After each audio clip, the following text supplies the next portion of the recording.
So may question dito ulit, sabi niya, ask ko po ulit dahil new member pa lang po ako kay Maynilad.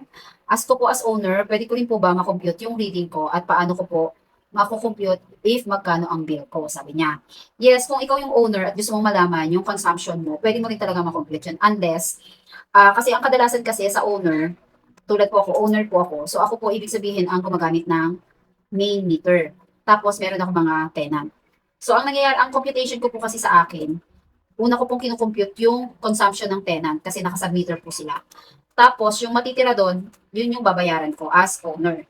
Pero, kung gusto nyo talagang malaman din yung consumption ninyo, dapat ang mangyayari po dyan, si main meter, magpapakabit ka rin ng sarili mong submeter. Parang ganon. Merong submeter yung tenant mo, tapos meron ka ring submeter na owner. Pero, may mga instances po na nangyayari dyan, na meron pong nagbibill doon sa pinaka main meter, maliban doon sa submeter na gamit ni owner. Kasi nga po, doon dumadaan yung kuryente kay main. Kaya kami, ang ginagawa namin, pinaka the best na lang at iwas sakit ng ulo na lang din. Kinukompute muna namin yung mga konsumo ng tenant.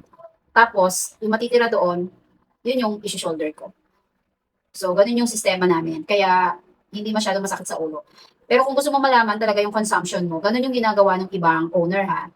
Naglalagay din sila ng sarili nilang submeter maliban po doon sa consumption ng main meter. So, ang gagawin mo dyan ni, for example, meron kang tatlong tenant, ang mangyayari dyan, magiging apat yung computation mo.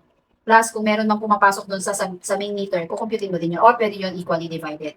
So, may mga ganong instances. Kaya depende sa iyo as owner kung paano mo siya isa-set up.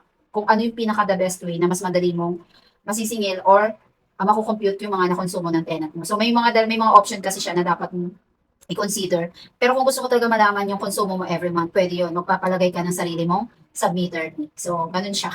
So, marami kasing marami kasing scenario, yung mga ganyang bagay. So, kami, pinaka the best way na lang at para pinakamadaling ma-compute namin is yun yung sinasabi ko na tenant muna kino-compute namin yung consumption nila tapos yung may iwan doon sa amin. Para at least iwas sakit ng ulo mi. So, depende pa rin yan sa'yo, mi, kung ano yung gusto mong gawin para talagang malaman mo kung magkano yung iyong makukonsumo every month. Yun nga lang, marami kang kukumputin. So, yun yung, yun yung magiging problema natin kung pagdating na sa computation. Kaya dapat laging accurate talaga yung pagre-reading natin.